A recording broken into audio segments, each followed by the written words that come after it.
I believe that we are lost here in America, but I believe we shall be found. And this belief, which mounts now to the catharsis of knowledge and conviction, is for me, and I think for all of us, not only our own hope, but America's everlasting living dream. I think the life which we have fashioned in America, and which has fashioned us, the forms we made, the cells that grew, the honeycomb that was created, was self-destructive in its nature and must be destroyed. I think these forms are dying, and must die, just as I know that America and the people in it are deathless, undiscovered, and immortal, and must live. I think the true discovery of America is before us. I think the true fulfillment of our spirit, of our people, of our mighty and immortal land is yet to come. I think the true discovery of our own democracy is still before us. And I think that all these things are certain as the morning, as inevitable as noon. I think I speak for most men living when I say that our America is here, is now, and beckons on before us, and that this glorious assurance is not only our living hope, but our dream to be accomplished. I think the enemy is here before us too. But I think we know the forms and faces of the enemy, and in the knowledge that we know him, and shall meet him, and eventually must conquer him, is also our living hope.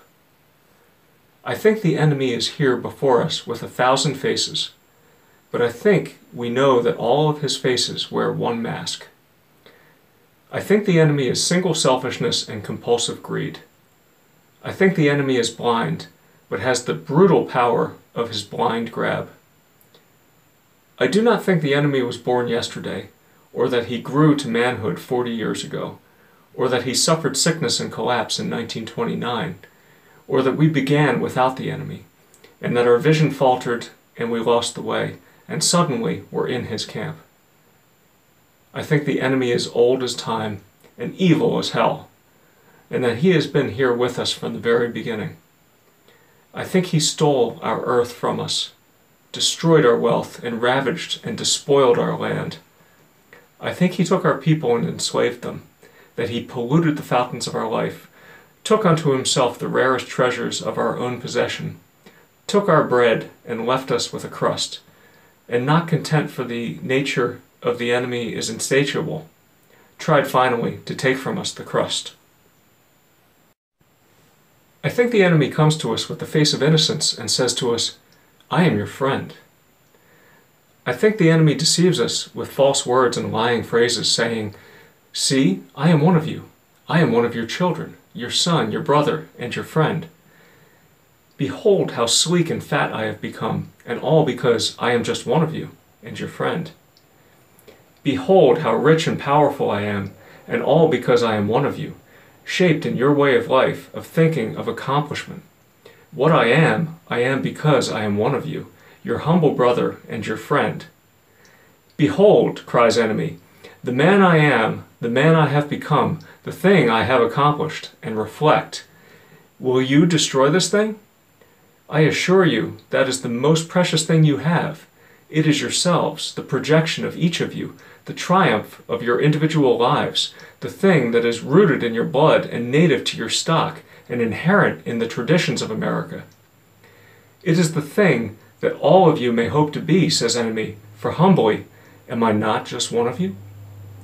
Am I not just your brother and your son? Am I not the living image of what each of you may hope to be, would wish to be, would desire for your own son?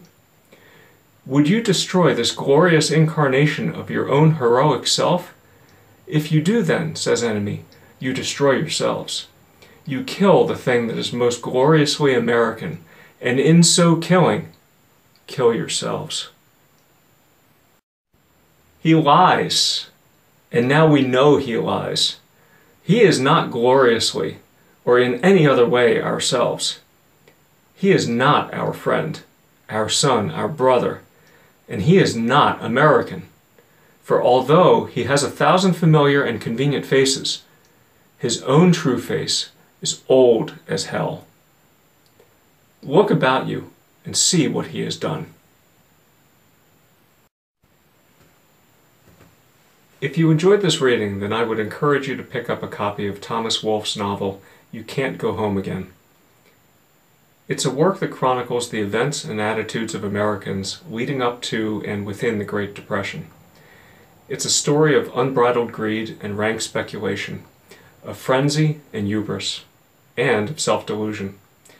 Its pages speak loud volumes of what led to the crisis of the 1930s, but one reading these pages today would be hard-pressed to conclude that the novel was not written in this century. Great works of literature can tell us much about ourselves. Our times change, but we, unfortunately, do not.